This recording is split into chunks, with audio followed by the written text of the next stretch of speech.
What's up guys, this is Ashish from Aesthenics. Welcome back to the channel. आज की video में हम बात करेंगे कि आप मसल क्यों नहीं ग्रो कर पा रहे हैं। तो यार सबसे पहले तो हमें ये समझना होगा कि मसल कैसे बिल्ड होता है। इसके लिए हमें 4 चीज़ों पर ध्यान देना पड़ेगा। Number 1 is mechanical tension, number 2 is your recovery, number 3 is your nutrition and number 4 rest.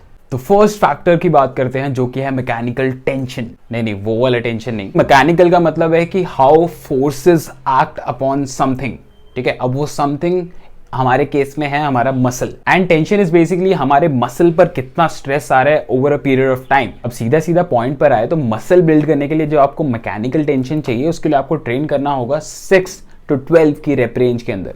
अब ऐसा नहीं है कि 6 से कम रेप रेंज में आप मैकेनिकल टेंशन नहीं फेस कर रहे हैं, आप फेस कर रहे हैं, बट यहाँ हम बात कर रहे हैं कि best rep range for building muscle. And वैसा वैसा अगर आप 12 से ज़्यादा भी करते हैं, ऐसा नहीं है कि आप मसल नहीं बिल्ड करोगे।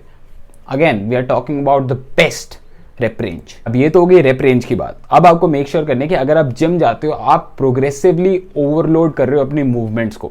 सिंपली आप पहले से ज़्यादा वेट लिफ्ट कर रहे हो। अगर आप स्क्वाट में जाकर अभी 100 kg लिफ्ट करते हो, so over a period of time आपको 120 kg लिफ्ट करना है, 130 kg लिफ्ट करना है। ठीक है, ऐसे ही रैंडमली धक्के से नहीं, बट एक प्रोग्राम होना चाहिए, एक स्ट्रक्चर होना चाहिए। That is what we call progressive overload. And progressive overload का मतलब ये नहीं होता कि आप सिर्फ वेट बढ़ाई जा रहे हो, आपको वेट के साथ साथ रेप्स भी बढ़ाने होंगे। अब अगर हम कैलिस्थेनिक्स की बात करें तो प्रोग्रेसिव ओवरलोड करना थोड़ा सा ट्रिकी होता है, बिकॉज एक प्रोग्रेशन से दूसरे प्रोग्रेशन में जंप करना थोड़ा मुश्किल होता है बिकॉज ऑफ द गैप। आप सडनली वेट्स की तरह धीरे धीरे 5-5 kg करके 2.5 kg करके नहीं बढ़ा सकते। आपको पूरा एक मूवमेंट चेंज करना पड़ेगा in calisthenics just to make the exercise hard, और वो थोड़ा मुश्किल होता है। But we have a solution जिसको हम बोलते हैं ड्रॉप सेट्स। अब ड्रॉप सेट्स का मतलब ये है कि फॉर एग्जांपल आप हैंडस्टैंड पुशअप कर रहे हो, आप कर पाते हो 3-4 रेप मैक्स। ठीक है, उससे ज़्यादा आप नहीं कर पाते हो, बट हमने तो अभी बात करी कि 6 से 12 की रेप रेंज में आपको ट्रेन करना है।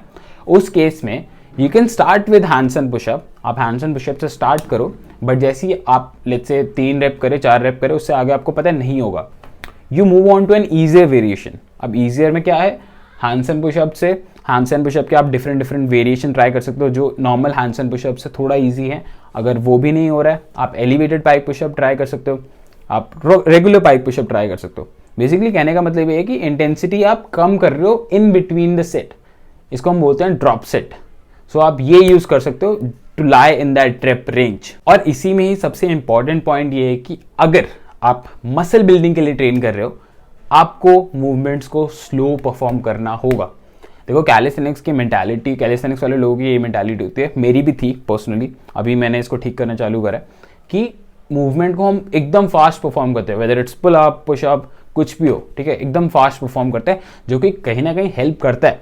बट अगर आप मसल बिल्डिंग की बात करें तो आपको मूवमेंट्स को स्लो परफॉर्म करना होगा। अनटिल अनलेस एक्सरसाइज में कोई जंप है, कोई एक्सप्लोजिवनेस है, आप एक्सरसाइज को स्लो ही परफॉर्म करो। और एल्स लाइक रिक्वायर्ड है कहीं पे फास्ट परफॉर्म करना, तब आप फास्ट करो, बट अदरवाइज स्लो करना is the best for muscle building. Because अब ज़्यादा देर तक मसल को टेंशन में रख रहे हो, टाइम अंडर टेंशन जिसको हम बोलते हैं। अब सेकंड फैक्टर की बात करते हैं जो कि है रिकवरी। अब आपको ये समझना होगा कि जैसे ही आप मैकेनिकल टेंशन डालते हो मसल पर, वहाँ पे माइक्रो इंजरीज होती है जिससे कि मसल फाइबर डैमेज होता है ऑन अ माइक्रो लेवल। इतना नहीं कि पूरा चोट वोट लग जाए and all that, but micro level पर जो कि हमें दिखता नहीं है, इंजरीज होती है। अब एक सेलुलर लेवल पर जो मसल फाइबर डैमेज्ड हैं वो आपस में फ्यूज होते हैं to make a bigger and stronger muscle, जिसको मायोफाइब्रिल्स भी बोलते हैं। और हमेशा ये याद रखो कि आपकी मसल ग्रोथ तभी होती है जब आपका rate of muscle protein synthesis is higher than the rate of muscle protein break down. अब सिंपल लैंग्वेज में समझ लो, एक तरफ आपका मसल कॉन्टिन्यूसली ब्रेक डाउन हो रहा है, कम हो रहा है सिंपल लैंग्वेज में अगर समझ रहे हैं तो, और एक तरफ आपको बढ़ाना है वो। ठीक है, अगर ये इससे ऊपर ही रहेगा तभी जाके ये पॉजिटिव में हुआ ना, तभी आप मसल बिल्ड कर रहे हो। अगर ये इससे नीचे रहा और ब्रेकडाउन ज़्यादा हुआ तो जिसको मसल लॉस भी बोलते हैं, तो वो हमारे फेवर में नहीं काम करेगा। अभी जो मसल प्रोटीन सिंथेसिस है उसको ऊपर कैसे लेके जाएं, which brings us to our third factor which is nutrition. अब न्यूट्रिशन के बारे में आप सब लोगों ने सुना होगा कि प्रोटीन अच्छा खासा खाओ, तभी आप मसल बिल्ड करोगे एंड ऑल दैट, जो कि सही है, एकदम सही है। बट लोगों को ये समझना होगा कि if you are like towards a fatter side, ठीक है, फॉर एग्जाम्पल हम बोलते हैं ना कि 2 times your body weight should be your protein intake, अब लेट्स से कोई 100 किलो का बंदा है, ठीक है, उसको आप ये तो नहीं बोलोगे कि भाई 200 ग्राम तू प्रोटीन पूरा कर, अदरवाइज नहीं भाई मसल नहीं बिल्ड करेगा तू, ठीक है, दैट इज़ रॉन्ग। तो वहाँ पे हमको ये समझना होगा कि we need to eat 2 times of our lean body mass. अब लीन बॉडी मास क्या होता है, फॉर एग्जाम्पल 100 किलो का बंदा है, फैट तो होगा ही, फॉर श्योर फैट होगा उसके अंदर। अब उस फैट में से कुछ हिस्सा हमारा मसल होगा, जेन्युइन मसल होगा, ठीक है, मसल सब में होता है, नहीं होता तो हम कोई चीज़ लिफ्ट नहीं कर पाते, फोर्स प्रोड्यूस नहीं कर पाते, चल नहीं पाते एंड ऑल दैट। मसल होता है, तो हमारा प्योर मसल जितना है that is our lean body mass, और बाकी का बचा हुआ फैट। तो हमारा प्रॉपर लीन बॉडी मास जो है उसका 2 टाइम्स कंज्यूम करो। फॉर एग्जाम्पल 100 किलो का बंदा है, उसमें से उसका 70 kg वेट है लीन body mass, so 70 into 2 is 140 grams, तो उसको 140 ग्राम्स पूरा करना है। अब आप बोलोगे कि ये कैसे पता लगेगा कि कितना लीन बॉडी मास है, कितना फैट है। हम बात करते हैं ना fat percentage, 5% fat body fat चाहिए हमको, 15% बॉडी फैट है मेरा, ऐसा एंड ऑल दैट। तो बहुत सारे मेथड्स हैं पता करने के। सो आपको वो चीज़ एक्सक्लूड करनी है before you start giving your self your protein intake goals. और इसके साथ साथ आपको बाकी चीज़ें भी नेग्लेक्ट नहीं करनी है, जिसको हम यूजुअली करते हैं, कैलोरीज, प्रोटीन, बस। इसके अलावा हम बाकी चीज़ों पे ध्यान नहीं देते। हमको अपना कार्ब इनटेक देखना है, हमको अपना फैट इनटेक देखना है, इवन हमको हमारे माइक्रोन्यूट्रिएंट इनटेक भी देखने हैं, विटामिन्स, मिनरल्स, ये सारी चीज़ें जो कि होल फूड से कंज्यूम करना थोड़ा सा डिफिकल्ट हो सकता है, सारी चीज़ें कवर करना। इसीलिए हम सप्लीमेंटेशन करते हैं, और उसमें से एक वे प्रोटीन भी होता है, बिकॉज रेगुलर मील से आप प्रोटीन इंटेक अपना पूरा नहीं कर पाते, तो हम वे प्रोटीन कंज्यूम करते हैं। अब इसमें सिर्फ वे प्रोटीन में नहीं आता है, लेट्स से फॉर एग्जांपल काफ़ी लोगों को विटामिन डी की डेफिशिएंसी होती है, जो कि ऑब्वियसली अगर आप ठीक नहीं करोगे, आपके बोन स्ट्रॉन्ग नहीं होंगे, तो आप कैसे ज़्यादा लिफ्ट करने का सोच सकते हो। अब पता कैसे चलेगा कि विटामिन डी की डेफिशिएंसी है? यार ब्लड वर्क कराओ अपना, काफ़ी सारी ऐसी चीज़ें हैं जिनको you can get it checked, और हमें पता लग सकता है कि हाँ कहाँ पे डेफिशिएंसी है। मैं स्क्रीन पर यहाँ लिख भी दूंगा कि क्या क्या चीज़ें आप टेस्ट करा सकते हो थ्रू योर ब्लड वर्क। थोड़ा सा कॉस्टली हो सकता है डिपेंडिंग ऑन कि आप किस एरिया में करा रहे हो। मैं मुंबई में था तो तब आई थिंक 2000 रुपीज़ लगे थे मेरे ये सारी चीज़ें कराने में, बट हाँ लाइक अगर आप दूसरी सिटीज़ में हो मे बी थोड़ा चीप हो सकता है। एंड हाँ that is how you can get to know कि हाँ किस चीज़ की डेफिशिएंसी है हमारी बॉडी में। और लास्ट फैक्टर की बात कर लेते हैं, जो कि काफ़ी लोग बहुत नेग्लेक्ट करते हैं, काफ़ी लोगों को पता भी है कि भाई इंपॉर्टेंट है बट फिर भी नहीं करते हैं, which is rest.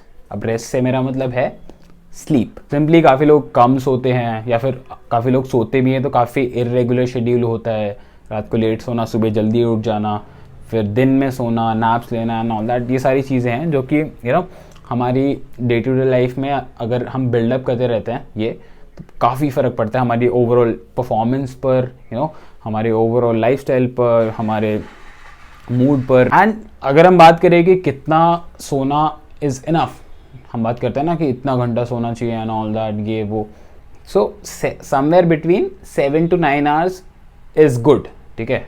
I know ये आपको पता होगा, but still somewhere between 7 to 9 hours is good. उससे कम भी होगा दैट्स ओके, काफ़ी लोग कर लेते हैं, काफ़ी लोग मैनेज कर लेते हैं like by sleeping less than 7 hours, but if you are a beginner just start with 7 to 9 hours. और अभी हम पहले बात कर रहे थे ना मसल प्रोटीन ब्रेक डाउन की, कि आपका मसल प्रोटीन सिंथेसिस ज़्यादा होना चाहिए compare to your muscle protein break down. तो स्लीप हमारा हेल्प करता है मसल प्रोटीन ब्रेक डाउन को कम करने में। इसके अलावा हमारे टेस्टोस्टेरोन लेवल्स भी मेंटेन करता है स्लीप, सो वो काफ़ी इंपॉर्टेंट है। और रही बात आप लोगों में से काफ़ी लोग ये पूछोगे कि नैप ले सकते हैं कि नहीं ले सकते।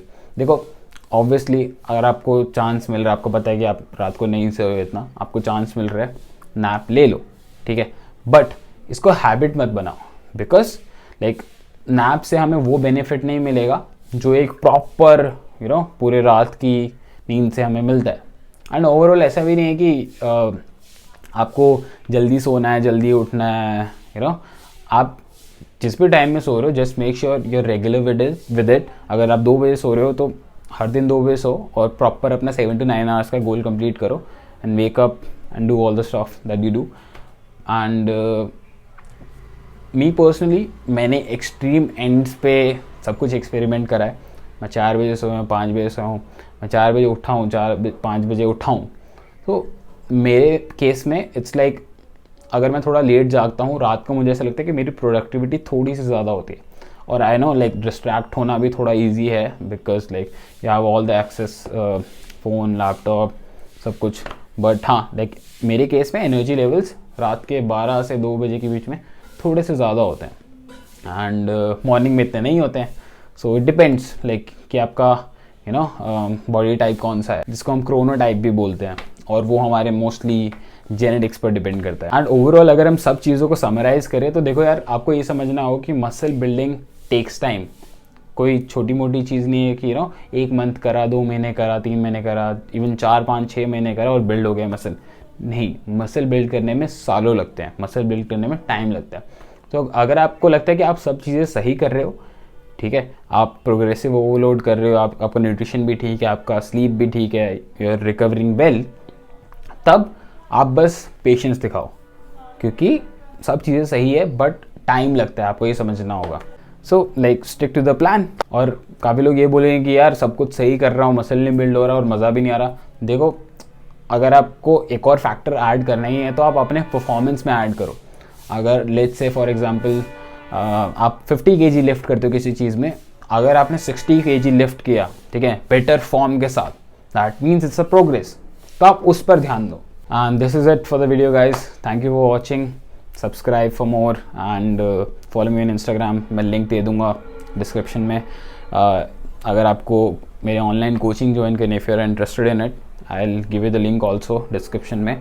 फिल दिस आउट अगर आपको ज्वाइन करना है, and I will reach out to you, we can have a call about the coaching and stuff, and yeah see you in the next video.